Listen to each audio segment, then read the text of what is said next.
తెలంగాణ ఎప్సెట్ పరీక్ష నిర్వహణకు ఏర్పాట్లు పూర్తయ్యాయి. రేపటి నుంచి మే 4 వరకు జరిగే పరీక్షలకు ఎటువంటి ఇబ్బందులు కలగకుండా అన్ని రకాల జాగ్రత్తలు తీసుకుంటున్నారు అధికారులు. ఒక్క నిమిషం నిబంధన అమల్లో ఉంటుందని చెప్పారు. బయోమెట్రిక్ అమలు చేస్తున్నందున చేతులపై మెహందీ, టాటూ వంటివి ఉండొద్దని అభ్యర్థులకు సూచించారు. రాష్ట్రంలో ఇంజనీరింగ్, ఫార్మసీ, అగ్రికల్చర్ కోర్సుల్లో ప్రవేశాలకు నిర్వహించే టీజీ ఎప్సెట్ రేపటి నుంచి ప్రారంభం కానుంది. ప్రతిరోజు 2 సెషన్లలో పరీక్షలు నిర్వహించనున్నారు. ఉదయం 9 గంటల నుంచి మధ్యాహ్నం 12 గంటల వరకు మొదటి సెషన్, మధ్యాహ్నం 3 గంటల నుంచి సాయంత్రం 6 గంటల వరకు రెండో సెషన్ జరగనుంది. ఒక్క నిమిషం పరీక్షా కేంద్రానికి ఆలస్యంగా వచ్చినా పరీక్షకు అనుమతించేది లేదన్నారు అధికారులు. పరీక్ష రాసే విద్యార్థులు 2 గంటల ముందే పరీక్షా కేంద్రానికి చేరుకోవాలని సూచించారు. టీజీ ఎప్సెట్కు 3,06,796 దరఖాస్తులు వచ్చాయి. ఇంజనీరింగ్ స్ట్రీమ్లో 2,20,049, అగ్రికల్చర్ అండ్ ఫార్మసీ స్ట్రీమ్లో 86,493, రెండింటికి 254 అప్లికేషన్లు వచ్చాయన్నారు ఉన్నత విద్యామండలి చైర్మన్ బాలకృష్ణారెడ్డి. ఆర్టీసీ, పోలీసుతో పాటు అన్ని శాఖల సమన్వయంతో పరీక్షలు నిర్వహిస్తున్నామన్నారు. పరీక్షా కేంద్రాల్లో ఎలక్ట్రానిక్ పరికరాలకు అనుమతి లేదన్నారు.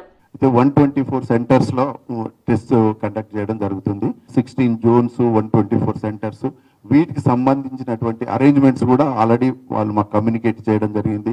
నేను కూడా గత 2 days నుంచి పోలీస్ డిపార్ట్మెంట్కు, ఆర్టీసీకి అందరికీ చేరాల్సినటువంటి ఇన్ఫర్మేషన్ ఇవ్వడం జరిగింది. అంటే సెక్యూరిటీ అరేంజ్మెంట్స్ అనుకోండి, తర్వాత బందోబస్తు, వీటికి సంబంధించినటువంటి లెటర్స్ అంతా డిస్పాచ్ చేయడం జరిగింది. పర్సనల్గా నేను కూడా పోయి డీజీపీ సాబ్ తోటి, తర్వాత ఇంటెలిజెన్స్ వీళ్ళతోటి కూడా మాట్లాడడం జరిగింది. సో ఎలాబొరేట్ అరేంజ్మెంట్స్ ఆ ప్రాసెస్ అయితే నడుస్తుంది. ఈసారి హాల్ టికెట్లలో ప్రత్యేకంగా గూగుల్ మ్యాప్స్తో లింకుతో క్యూఆర్ కోడ్ను చేర్చారు అధికారులు. అభ్యర్థులు తమ పరీక్షా కేంద్రాన్ని ఈజీగా గుర్తించేందుకు క్యూఆర్ కోడ్ ఉపయోగపడుతుందని చెప్పారు.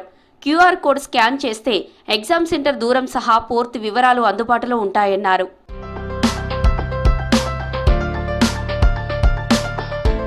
రేపు ఎల్లుండి అగ్రికల్చర్, ఫార్మా విభాగాలకు చెందిన పరీక్ష జరగనుంది. ఇందుకోసం 112 సెంటర్లు ఏర్పాటు చేశారు. మే 2 నుంచి 4 వరకు ఇంజనీరింగ్ ప్రవేశాల కోసం ఎగ్జామ్ నిర్వహించనున్నారు. దీనికోసం 124 కేంద్రాలు ఏర్పాటు చేశారు. పరీక్షలు పూర్తయిన 10 నుండి 15 రోజుల్లో ఫలితాలు విడుదల చేస్తామన్నారు అధికారులు. ఈసారి నేరుగా అభ్యర్థుల మొబైల్స్కు ఫలితాలు పంపేందుకు ఏర్పాట్లు చేస్తున్నామని వివరించారు.